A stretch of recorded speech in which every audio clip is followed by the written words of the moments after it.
Miguna, Miguna indeed. Time for Checkpoint, and let me welcome my panel, who I'm sure you're quite familiar with by now. To my immediate left is Mr. Paul Achar. He is a speech coach. Thanks for coming back in. Thank Our you, resident analyst in the middle, Professor Edward Kisiangani, political scientist. Thank you for coming in. And to my extreme left, Derek Banga. He is a communications consultant. Gentlemen, good to see you all. You know, it certainly has been a week when politicians have been focused on what are, I think, to them, the two most important campaign issues. That is the question of diplomacy and the ICC and the issue of land. And I want us to begin with this debate that comes out of a Jubilee rally that was held in the Rift Valley this week. Please do listen to what Najib Balala, William Ruto and Uhuru Kenyatta had to say as far as the West is concerned in local politics. We are telling the foreign or the Western embassies to declare their interest, to tell us who they are supporting. They are contradicting the country. They are contradicting their own policy. Obama is saying free and fair and peaceful elections, and no interfering on the choice of a leader. Obama anasema. Johnny Carson interpret pigieni Raila kura. We are asking our friends to be honest with the people of Kenya. Let them not have double speak. There is no difference between those who use threats and blackmail to achieve a certain end. There is no difference with them who use violence to achieve the same end. We know they have a candidate. We know they have a stooge. They want to impose on the people of Kenya, and they are dancing around words. Our foreign policy is based on friendship with all, but with a focus on our region, on our continent, and with our friends further afield. Kwa hivyo, wenzangu, mimi naomba, those who feel that they can continuously or must continuously go to our media to intimidate or to threaten our people, we ask them, please, the Kenyan nation is a mature democracy. We have said we are a law-abiding nation.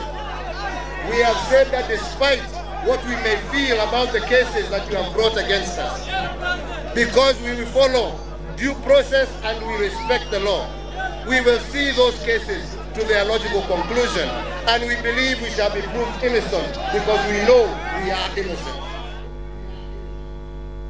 I think, Paul, let me begin with you because you're a speech coach. One of the most scathing attacks we have ever seen directed to the West. We've heard words like intimidation. We've had William Ruto likening what the West is supposedly doing to, you know, blackmail with violence, blackmail with words. It's all the same thing. Why are they using such intense rhetoric right now? Well, I think the circumstances they're faced with makes them or compels them to get rather a bit aggressive. I think that's the kind of language that they're trying to use. But Uhuru Kenyatta, in a sense, kind of explains his foreign policy when he talks about our foreign policy is about our friends from the region, the continent, and others. I could say he has talked about what his foreign policy really is, and that can be analyzed a little more in depth. Looking at their body language, and which I'm really keen on, Najib Balala seems to be very, he lacks passion. He doesn't seem to really believe what he's saying in that particular clip. His mind seems to be, his mind is not there. That's what I get. William Ruto, again, uses his extraordinary ability to transform something, to create a compelling narrative, and invokes patriotism to create some emotional connections. That's what he's doing there. But Derek, they don't believe what they're saying, particularly Balala, in your estimation? Well, actually, that's very interesting that Paul picked that out in terms of the body language. Now, I didn't see that entire clip in its context, but certainly there's something to be said about what Paul was saying in terms of when we look at body language, instinctively, your gut feeling, you don't even have to be an expert at reading body language, but instinctively you need to believe that the words that are coming out of a particular politician's mouth are matching certainly the actions that their body language that will be taking, whether it's the hand gestures or something like that. I think it's a strategy. I think what is happening here is that perhaps Ruto and Balala are taking that sort of attack dog kind of format, and then they're leaving Uhuru now to talk about some of these broader issues, certainly in the context of this particular, Does he sound presidential compared to how the two... That's exactly where I was going with this, in fact. He is now wanting to sound a little bit more with the leadership qualities, I think, and I think it's actually a great way of setting himself up suddenly for tomorrow's debate. I looked at his body language. Uhuru uses a palm down movement, conveys authority. There was no wagging of the finger. There's no wagging of the finger. He tries to do that. We're waiting for him to do probably this. watching the show. And he tries to project also humility, because in certain quarters he's been accused of lacking in that quality. Now, he knows that for the person who's watching back at home, they want to see some aspect of humility. So he's trying. I've seen him pivot his conversational style, communication style over the past couple of weeks. Humility and likability. Which will be when we're coming down to the crunch. In tomorrow's debate. Exactly. I want to rope in Professor here, but because we've talked about sounding presidential and why Uhuru's words were perhaps more carefully tailored than that of his so-called attack dogs. And do you think the same scenario is what was at play when President Obama said, you know, Kenyans, go ahead and vote. This is really your poll. And then Johnny Carson then ended up saying, you know what, there's going to be consequences for whoever you vote in. I think when you look at the speech by Uhuru and of course Balala, I thought Balala did it in very bad English. He couldn't communicate properly. But I think that what you learn from the discourse that you are seeing in the rally is that the three gentlemen need some basic lessons in the way international relations works and how the international system works. And that's why they are making comments that are very, very, very dangerous. The fact is this: President Obama uses a speech that is already tailored and has been sieved through the editorial system. He's the head of state. But these clarifications usually come through his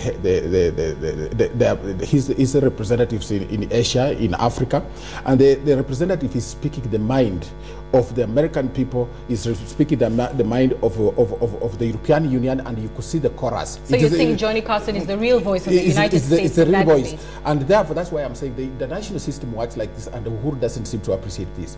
And when he goes ahead, and of course with the Ruto, to say that, look, we need to be respected, our people, I think the entire Jubilee coalition needs to appreciate that when they talk about our people, there is a sizable number of the Kenyan people that don't agree with their point of view.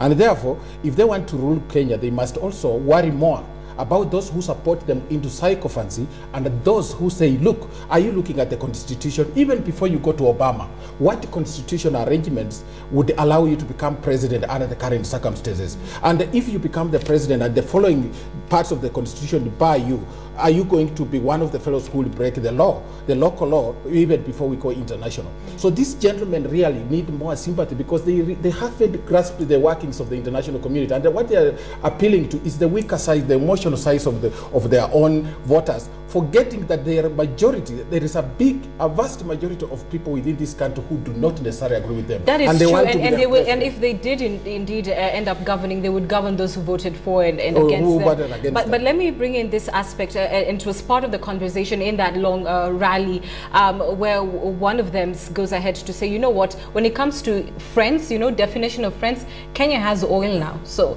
friendship is not necessarily going to be found in the West. And let me ask you this, Professor, do you think the ICC factor has become that unifying factor for Africa? I mean, we've been talking about a United States of Africa for the last, 10 or so years, and it hasn't been able to be realized. Muammar Gaddafi, who was really fighting for that, ended up being felled.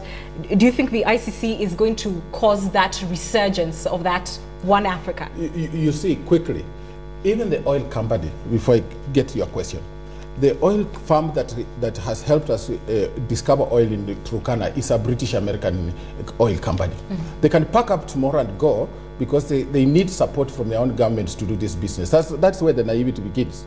But so we can. But the West needs oil. Let's also not be naive there. They need that oil. They're not going to pack up. But let me go to the ICC process. The ICC process. When you are discussing the ICC process, look at the leadership of Africa on one hand and the people. A lot of people have across the African continent are lamenting bad leadership and impunity. Everywhere you go. So a lot of people are disgruntled about their own leadership.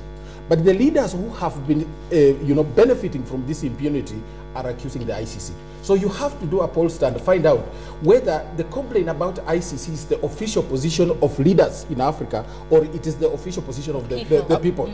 So in my opinion, it's the people who are saying we don't want this, and many people in Africa support the ICC process because they don't have alternatives. And in our case here, a local process which would have prosecuted those who participated in the post-election violence has failed. And some of the people who are talking loudest, including these ones you see in Jubilee, opposed the process of setting up a local tribunal.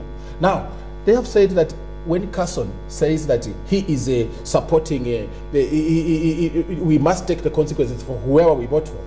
We have 8 presidential candidates, and how do you conclude bypass Musalia, bypass Peter Kenneth, and just think that whoever you're being far too simplistic on the issue. No, the issue has been, and this is the thing. Let's hit the nail on the head. The West has no other real immediate concern other than the candidature of Uhuru Kenyatta because of their position as far as The Hague is concerned. So to say that this could be about Martha Karua or Mohammed etc. is really, I mean, far too But you cannot prove that they are talking about Raila Odinga unless Carson. Look, it was very direct. He said that ICC wants Raila Odinga to become the president. That is too direct. You must have seen it come from the mouth of Balala the president. pushed it too far. Yes, Balala pushed it too far. What I think our leaders need to know is the power of language and words. Words will be scrutinized, not just at that rally, but after the rally. And these words are now under scrutiny, not just here, but even internationally. They need to be aware that words really have power and the consequences of their words on how this country will move forward. I would be keen to see them put on the spot to explain what they really meant on that issue of the friends that we do have during the debates tomorrow. I would really be keen to hear that. I was going to say, I think actually Uhuru is doing a smart thing, bringing in this wider sort of aspect of regionalism, and so making it seem it is not me who is being taken to The Hague, it is we. And again, as you said, the power of those words, and making it seem so that he can actually galvanize certainly the nation to be on his side and to support him in terms of we are sort of under attack, or we are being taken, or we will prevail. So again, notice how he's slightly veering towards that side, and it is less a question of 2 individuals, but a question of the entire country. That's a very interesting aspect. But the question you can ask, even when he uses the we, that is where I come from. I say, when he talks about the we, the people, and even Ruto has repeated the same thing, we, the people. When you talk about we the people, what percentage of the Kenyan population does Uhuru have in mind? What percentage of the African population does he have in mind? He must carry us the people. As a citizen, there are many citizens in this country who don't agree with him. So he must not be so passionate as if this country is so loudly behind Uhuru Kenyatta without seeing the issues that are being raised. What he needs to do, what he needs to do, I just want to help you, to help with this discussion in this direction. That I expect that when Uhuru is responding to these issues of ICC, and is responding to what Johnny Carson is saying, he should say, yes, there are certain issues within our laws which would bar me from standing for election, and I recognize that. We want to see a president who also recognizes there are certain legal hiccups which are not necessarily international. Professor, I think he did that in that particular clip that we aired. In fact, he goes on to say, I'm not sure I can quote him verbatim, but I will paraphrase. He goes on to mention the fact that we are people who respect the law. We will see through the ICC process to its logical end. So he's not circumventing the issue of adhering to the law. He's just saying that he's confident that at the end of it, it will be an obvious conclusion, which in his opinion is a win. But part of the law... He has not refused to take part in the ICC process. I think on Valentine's Day, he and William Ruto have a date with the ICC via video link or whatever. So let's be fair in our analysis. I think, gentlemen, we can move on to the next clip. I want to take a look now at what the Court Coalition had to say this past week. Listen in. Nimesikia viongozi wengine serikalini wakisema I don't know on whose authority, I don't know under what law, kwamba tusungumuzie mambo ya mashamba. Mimi nashangaa sana. Ardhi ndio msingi ya maendeleo. Kwa hivyo wale wengine wanakuwa na maextra maaluf wanaweka tu namna hii. Ani yetu. Nasema hiyo si sawa. Wewe ukisema unataka kufanya reform kwa ardhi, anza na wewe mwenyewe. Sio? Uanze na wewe mwenyewe, sio? Lakini sasa unakuwa wengine nasema atafanya reform. Na jirani yake iko hapo, jirani yake yako na ardhi pale. Jirani ametoka tu kidogo ameenda safari. Akirudi na kucha hiyo shamba yake ameenda. Si umeona wako kotini? Si umeona kotini? Jirani anakuja anasema ati mimi sikujua kumbe ni yako. Hii sijui niliuziwa ile karatasi ilikuwa ni bandia, sikujua ni bandia. Wewe utajua kama shamba ya jirani yake mauzwa, wewe utajua. Utajua. Kwa hivyo nasema hawa sio watu ambao wanaweza kuaminika na mambo ya ardhi. Hiyo ni kama kumfano kuchukua fisi ati aje achunge mbuzi yako. Fisi anaweza kuwa mchungaji wa mbuzi. Ataweza kuchunga mbuzi? Kwa hivyo tunaambia hao jamaa wapotee, wasifikiri wa Kenya ni wajinga. Namjibu hiyo swali, fisi anaweza chunga mbuzi. No, I'm kidding. But you know, Raila, it's very interesting. We're talking about hand gestures, and he usually does speak like this, which I believe the last time we talked about it, it seems to bring people together. But we're seeing more of this now. And not really finger pointing, but I don't know what you can call that. And we're reaching the business end, certainly, of this campaign cycle. You know, it's no holds barred. This is now, you've got to pull out whatever stops. And I'm not saying that there is a hint of desperation, but certainly you can see in terms of some of the language that is being used and some of the accusations that are being hurled, that people are saying, you know what, we've got nothing left to lose. There's more aggression. Yeah, there's certainly a little bit more of that sort of that aggression. But what I would really like to see this particular candidate, Raila, is even as he's giving us these stories, and I would really love him to work them into some of the important issues. I'm a fan of using storytelling to create that emotional rapport, but I would really like him to use that to connect and show us, give us a vision of how you've just finished telling us how, you know, these people are this and that, but what is your vision for the future of this country? And I think that's something that all the candidates should be able to do. I think I agree with Derek on this matter. Raila Odinga has been talking about the land crisis in this country. If he makes reference to somebody, you know, going out briefly and comes back, the land is taken, he's probably referring to the Ruto case in Eldoret. And that point is made. What we want to see from our president now, he must cook himself. Our president? No, they are all our presidents. Professor. They are all our presidents. I said. They're presidential candidates. Yes, you know, we are now calling them presidents with that honor. That because no, we're not. They're presidential candidates. All right, we did that hindsight correction.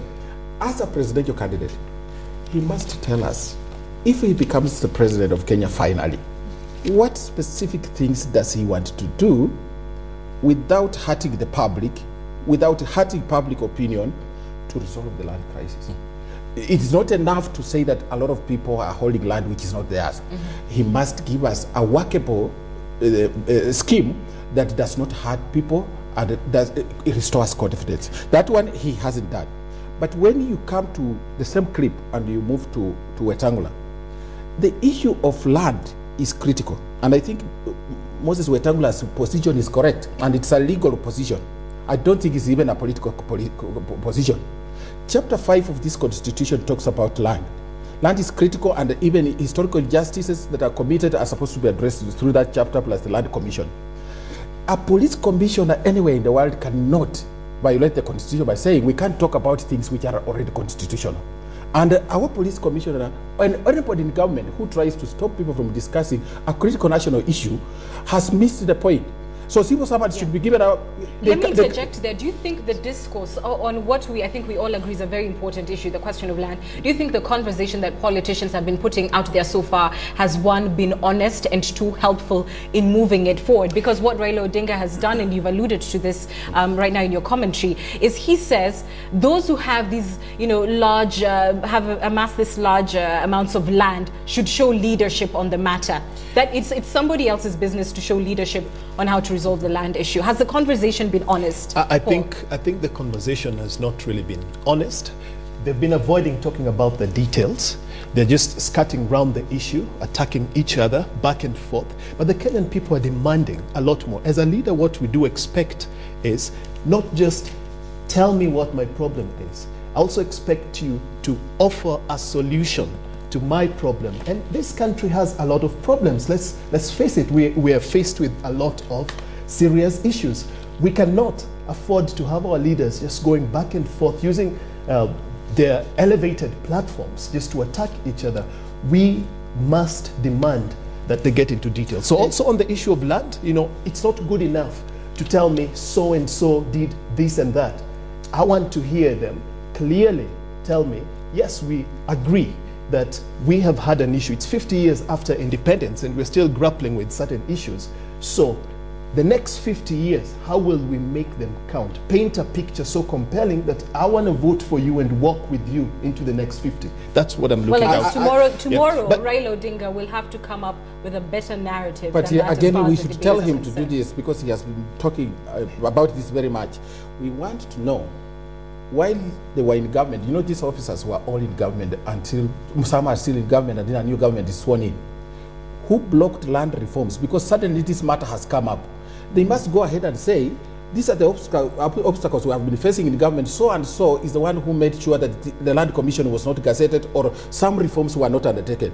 But to just have a blanket condemnation of each other is not helping the Republic. Derek, has Uhuru's defense of himself, of course, Raila has never said Uhuru Kenyatta is the one holding sorts of land, but that is what is widely understood. We all know that is where he's pointing his finger, Professor, whatever he said, we all know it. Do you think Uhuru's response to that challenge has been convincing? I think in certain aspects. I mean, when he is addressing a rally, and I guess it depends on who the audience is, you can see that Uhuru's response sometimes is a little bit inflammatory. Whereas in certain aspects, sadly, I've seen him when he's been interviewed in certain studios and it's more of a more sedate atmosphere, then he gives a more thoughtful, measured question. Tomorrow, that question is definitely going to come up. He has to be able to give us an answer, that 40 million wide rally, which is really what tomorrow's debate, an answer that is going to satisfy all of us so that we can go into this election saying that we believe this man, we believe whatever, whatever response is going to give, and this is somebody who we can vote for. It's at the back of everyone's mind. Well, let me not say everyone, but I know a lot of people are talking about it. It's all over social media and the like. The question of the amount of property that the Kenyatas amassed once, of course, we became an independent country. And Professor, when Raila says, if those with that land, if they want to show leadership, this is the issue to lead on. What exactly do you think people would expect of Uhuru Kenyatta on the question of land? Are we talking about go convince the family that, we need to start returning land?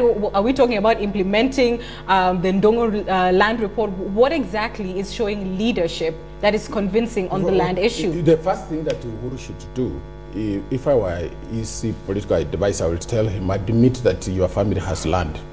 And then also tell the public that... He has admitted that he bought his land? Then tell the public that this is the extent to which my family owns land. This is not Uhuru's land. But I have also my own land and this is my land. And you might be confusing it to be somebody else, the family land when it's mine. And this is what I bought. Then once he finishes that, he says that I cannot account for... You want him to disclose the Kenyatta land? Yes, because that mystery should be removed because it could just have some stereotypes. Why, they're private individuals now? Yes, but if he does that because he's now a public figure, he's going to be our president if he succeeds on March 4th, he must say, this is what I have. Then he can say that when it comes to interrogating Kenyatta's land, my father's land, I'm not the one responsible, but it can be subject to the land commission that is coming to discuss it, and whichever decisions they will make about that land it will be done. one of the easiest things that Uhuru can do is to acknowledge that my father is human. He made mistakes, but those mistakes are not mine.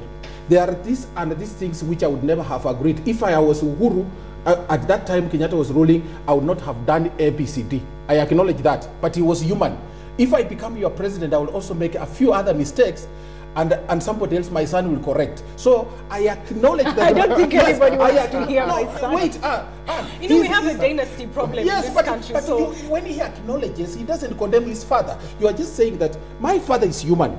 Let Uhuru not think that his father didn't make mistakes. And if he made mistakes, let Kenyans not. Paul, you're a speech coach. At what consequence to his family, who, as I said again, are private individuals? So these are, remember, allegations. Why should they have to come out or be brought out in the light to discuss this matter? Well, is it fair? I do believe that you know, we have the Constitution guarantees us the freedom to speech, but we also have certain rights to privacy when it comes to ownership, and we're also guaranteed ownership. So we also guaranteed the rights to private ownership and enterprise. I will not speculate and seem to be presumptuous to advise Uhuru on what to do or what not to say, but this is an issue, and I would want... What kind of answer would you like to hear to this amorphous land question that is not even being properly phrased because you don't know where to put the question and where the question mark comes in? What answer do you want to hear, would you think would be a compelling answer from Uhuru Kenyatta on the land issue that would perhaps convince Kenyans, because he has said this before in rallies, that the land he has acquired is his own, that he bought with his own money? I think I would want an answer that keeps within the law of the land. I would want an answer that addresses the problem that we do have, and I would also want an answer that does not pit citizens against each other, that does not create a class war. That's the answer that I would want. I would want an answer that still brings us together but offers a good solution to the whole issue. That's what I would want. Uhuru is no longer a private person. As one of our presidential candidates, he's now a public package for us, and he can never avoid public scrutiny. So therefore, people are telling him a lot of things about his land. He just needs to come out and explain, look, you are talking about my land. This is what Uhuru is worth, and this is my own land which I bought by my own money. When you go there, don't say this is the Kenyatta land. He needs also to graduate out of his father's activities in the 60s and 70s. But then leave the family to deal with. After all, his mother is still alive, and then he can deal with Uhuru. I want to be the president of Kenya.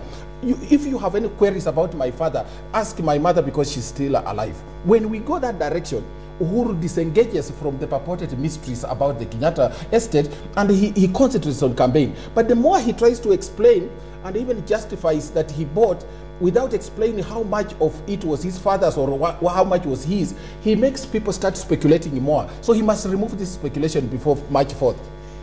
I'm sure he's not doing it. Interesting. I would look for him to explain, yes, if he becomes president of this country, how he's going to go about setting up real ways to solve the issue of land in this country. And that's one way of simply answering that particular question, in my mind. It's definitely a very touchy issue for him, because you must remember, of course, like I keep saying, his family is a private, pseudo-public kind of relationship that one can't comprehend, but definitely land an important concern for all Kenyans. I want to just go back quickly to Raila, Professor, because I realize we did not touch on this as far as the issue of diplomacy is concerned in the West and all of that. Why do you think it is that the same way there's this mystery surrounding Uhuru with land, there's this mystery surrounding Raila's relationship with the West, and that it is unhealthy? Actually, that is the kind of narrative that goes on in the corridors, that you can't quite point a finger as to why it is that some people may believe that he is a puppet for the West. If you remember, towards the end of 2006, 2007, Raila, there were people, Raila Odinga pitted against Mwai Kibaki. There was talk that Raila Odinga could be supported by the West. And one of the reasons why it has happened like that is historical. From the 2003 onwards, President Kibaki started tilting towards the East in terms of foreign policy, and in fact engaging the East with the massive donor funding from places like China and so on.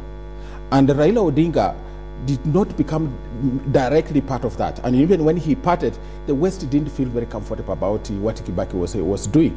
So there was a perceived feeling from the Western countries that they lost business in this country after Kibaki started tilting towards the West. Now, people who supported Mwai Kibaki in his first term and his second term necessarily supported that policy. Raila didn't come out to support that policy openly, and because of one reason, that the East does not give conditions about democracy. And therefore, when Raila asked the East, can we merge this with the democracy if you are giving us donor aid, the China just give him a blank guess. And it's for that reason, therefore, that Raila is perceived to be a bit more pro-Western than anybody else. And in 2007, it is the same West which forced a coalition. And people who supported Mwai Kibaki, including Uhuru themselves, saw that as a tacit support for Raila Odinga, and in fact an overstatement that Raila Odinga might have won the election, but he lost because of these people who are following this. Which nobody knows. Johan Kriegler yes, could not so find the nobody knows. conclusion So to that basically, answer. it is about the way they engage the foreign, the outside world, that you are seeing this kind of thinking that maybe Raila is pro-Western. Yeah, so it's a perception. We need a whole show on foreign policy because I think it's going to make for very interesting conversation, gentlemen. But I must move on to a final clip of the day. Let us take a look at Peter Kenneth as he campaigned in Nakuru. Wengine wanasema PK ni mzuri sana, lakini agonjee mpaka 2017. Kama uko na kidonda na unaambiwe uende surgery, wewe utakaa miaka 5? Nchi yetu iko na kidonda. Surgery must come now. Surgery must come now. Tarehe 4 tafadhali. Alama ni funguo. Jina ya urais ni Peter. Na kama unalemewa na hiyo yote, kuna picha 8. 7 nyeusi, 1 nyeupe. Alama ya kipekee. Alama ya kipekee. You know, it reminds me, a few years back, there's an opinion poll on who's the most handsome, apparently. Was it presidential candidate? I can't comment on that. However, what I can comment on, this is as enthusiastic. Don't be mischievous. I'm not being mischievous because he has brought into play. No, there was a survey, and the survey found that Kenyans believe one Najib Balala took the lead on that one. But he is playing to something that I think has been whispered as his disadvantage, his complexion, which is a rather strange thing to talk about because he is 100% Kenyan. I mean, he sounds Kenyan. He's a Kenyan citizen and all of that. But the fact that he was able to change it up. Yeah, that was a clever play on words, yes, focusing a little bit on his skin color, but also on the fact that he has no, scandals or anything associated with him. But what I liked about this particular clip, this, as I said, is as energetic, as enthusiastic as I've ever seen Peter Kenneth on the campaign trail. There was a lot of, I think he looked like he was even enjoying himself. And I saw, in fact, right at the end there, he brought his son along, who again, has a huge likability factor. And going into this election, certainly for, the races that are close, a lot of this is going to come down to likability. And I think this is a prime example of a candidate who's enjoying himself on the campaign trail. And he's showing us that he is a likable candidate. As well as having family there, he's got his son by his family side. Values, that always comes up, yes, absolutely. Prof, you thought I was being mischievous. No, I was kidding. You have a right to be mischievous. Anne. Yes. This candidate, Peter Kenneth, is a mystery to me. But one of the things I have, actually, he's admirable. He has good qualities, he speaks his mind, and he puts his points flatly, anybody can listen. Even mothers who are carrying firewood in the villages will just understand his message. He communicates well. The only thing that was missing was he's talking about ufunguo, but there was a flower on his shirt. So he's the people who are cooking him should go and put the ufunguo there, because they are seeing a guy with the flower, but he's saying, but Alamani will look yes. for ufunguo. So the guy could, I don't know what will happen. But are you saying that votes might go to the flower? Yes, they could go to let me mention something. Yes. I think he starts by using logic, by saying we agree. He's talking to the audience. He's asking the audience, do we all agree that we have a problem in Kenya? And the audience says yes. Yes, they respond positively. Then he moves on to now create what I call some emotional connections by invoking that wound, the story of somebody with a wound. Every human being can be able to relate to having been sick at a particular point. Then he ties that in to his wider message, says, we are sick as a country. And I'm the doctor. I'm the doctor. I'll heal you. Yeah. Vote for me. And he raises the matter of his complexion. After doing that, I'm just supporting you, Paul. He raises the issue of complexion. I was in one of the states in the United States about a year ago, and our people in the diaspora were complaining that Peter Kenneth was being referred to in his own village as Mutungu, which is really very offensive. And I said, if I hear somebody doing like that, I will take them to court. This guy represents our dual heritage. Mm-hmm. He has some parentage with one of the parents probably from Europe and another one from Africa. He's the ideal. He's telling people, look for my skin. It represents all. And this is where Kenya is going, accommodating people. Mm-hmm. So he's a very good sell. And I am telling you that if people were just to go on issue and issue and issue alone, Peter Kenneth is a very realistic candidate. And even if he doesn't make it in this election, I think he's in the hearts of very many Kenyans. And one time, his chances can be in the I think, sorry, just hold on 1 second. Let me interject there, because you've touched on something. Everybody has been, he refers to the fact that people are saying, because he knows people are talking about it, saying that the likes of himself, Martha Karua, would either have been a stronger ticket together, or the fact that, this race is purportedly so hotly contested, and that the stakes are purportedly so high between Uhuru and Raila, that it really does not make sense to have any of the other candidates there, that they are there to force a runoff, a 6 billion shilling a runoff that I think some of the taxpayers would sneer at. Could you just quickly touch on why it is people may think he's a likable candidate and a good candidate, but not necessarily for this race? Because that is his question. Why are you telling me to put off my ambition till next time? It's because our politics is highly ethnicized. If you look at the presidential candidates who are not doing well in this election, in terms of pollsters, at least in the perception of people, there are those who have failed to ethnicize their speech and their talk. Those who talk, we are going to defend you as a community, are the ones who are getting the most attention.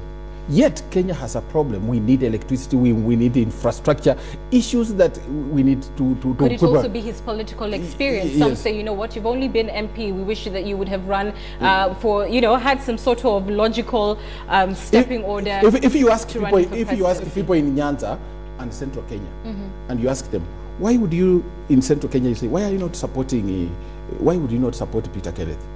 You'll get all sorts of answers. And why are you supporting Uhuru Kenyatta? Uhuru Kenyatta appeals to their ethnic emotion more than Peter Kenneth. In Nyanza also, you can pick Raphael Tuju and pit him against Raila Odinga. Raila Odinga speaks to their ethnic thinking. They think he's their own, so they own him as a product, but they see Tuju as an outsider. So Peter Kenneth is also seen as an outsider in terms of the ethnic thinking. I think tomorrow gives us an excellent opportunity to view all the candidates, assess their policy positions, and also see whether the likability factor that Derek has talked about will come into play. When Kenyans get to make this make the important decision on 4th. I foresee this is just me. I would want them to I would want him to answer some of those questions. You're talking about ethnicity. I want someone who will be able to Peter Kenneth. I want him tomorrow to be able to talk about the fact that he's rising above. He seems to be running a campaign of rising above ethnicity. He appeals to everybody and is keeping on to issues. I'd like to see that in the debates Your tomorrow. thoughts, what would you like to see tomorrow? Well, I'm looking for three things. I want a candidate that I can believe in, I want a candidate that I like, and I want a candidate that I can trust. And when I say I'm talking generally, that's what Kenyans are looking for. I think this is as one of the previous clips showed, this is a rally with 40 million Kenyans attending. This is a time for us to see the candidates at their best. This is a time, and by the way, that debate is going to be won, believe it or not, in the first 10 to 15 minutes. It can be lost to the rest of the So debate. you can't but wait the to be first 10 catching to up. 15 You've minutes, got to be with it. based on the format, they need to come out all guns blazing Professor, and make us vote. we really must wind up, and let's wind up with you. What do you hope to see tomorrow? I hope to see a good debate based on issues. And I'm hoping that these 8 candidates, or 6 probably, those who have confirmed, will divert the attention of the nation towards issues. Avoid emotions, preach peace, and tell their supporters to accept the results. We do not have to like whoever will be voted in, but we must appreciate that if that fellow walks out with the majority, we must support them. So those are the messages I'm seeing, directing the nation towards issues and making sure that all people look at issues rather than how people look like or whether they come from in a particular area or numbers. And one of the biggest, I just wanted to finish this point.